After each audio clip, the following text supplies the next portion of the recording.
জুলাই নিয়ে যতটুকু কাজ মাননীয় স্পিকার অন্তর্বর্তী সরকারই এখন পর্যন্ত করেছে সেটাই আমরা এখন পর্যন্ত আছে, কিন্তু এটা পর্যাপ্ত আমরা এটাও বলি না। কিন্তু এই সরকার এর থেকে বেশি করে তারপরে কথা বলুক যে তারা জুলাই গণঅভ্যুত্থান নিয়ে কাজ করছে। আমাদের একজন সংসদ সদস্য বলেছেন বিরোধী দলীয় যে এই ট্রাইব্যুনাল দিয়ে বিচার সম্পন্ন করতে হলে দক্ষ বিচারক লাগবে, ট্রাইব্যুনাল বাড়াতে হবে। অন্তর্বর্তী সরকারের বাস্তবতা আমরা জানি, সেই সময় অনেক ধরনের চাপ ছিল, সরকারের সময় নির্ধারিত ছিল না, কিন্তু এই সরকার তো 5 বছরের জন্য নির্বাচিত সরকার।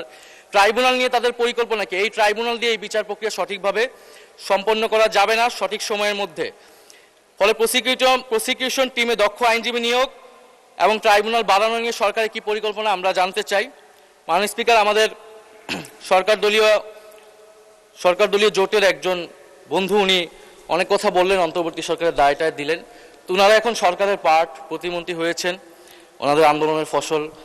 তো জুলাই নিয়ে যতটুকু কাজ মাননীয় স্পিকার অন্তর্বর্তী সরকারই এখন পর্যন্ত করেছে সেটাই আমরা এখন পর্যন্ত আছে, কিন্তু এটা পর্যাপ্ত আমরা এটাও বলি না। কিন্তু এই সরকার এর থেকে বেশি করে তারপরে কথা বলুক যে তারা জুলাই গণঅভ্যুত্থান নিয়ে কাজ করছে।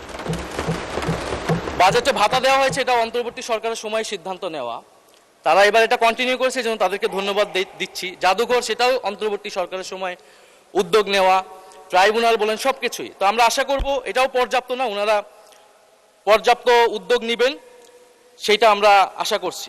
মাননীয় স্পিকার, আমরা দল হিসেবে আওয়ামী লীগের বিচার চাই। ট্রাইব্যুনালে দল হিসেবে আওয়ামী লীগের বিচার করা হবে, যেই দল ইতিহাসে দুইবার সুযোগ পেয়ে এদেশে গণহত্যা করেছে, এদেশে গণতন্ত্রকে হত্যা করেছে এবং এদেশের সকল প্রতিষ্ঠান ধ্বংস করেছে, লুটপাট করেছে। আমরা বাকশালের কথা জানি, ইতিহাস থেকে পড়েছি, এবং জুলাই গণঅভ্যুত্থান সহ গত 16 বছর আমরা স্বচক্ষে দেখেছি। এবং জুলাই গণঅভ্যুত্থানের যে হত্যাকাণ্ডের সাথে জড়িত তার বিচার দল হিসেবে আওয়ামী লীগকে করতে হবে। শেখ হাসিনার মামলার রায় হয়েছে, আমি নিজেও একজন সাক্ষী, জানি না সরকার দলের বন্ধু কেউ সাক্ষী আছেন কিনা। সেই মামলার রায় কার্যকর করার জন্য দ্রুত সময়ের মধ্যে দিল্লির সাথে মাননীয় স্পিকার। ধন্যবাদ মাননীয় বিরোধী দলীয় চিফ হুইপ।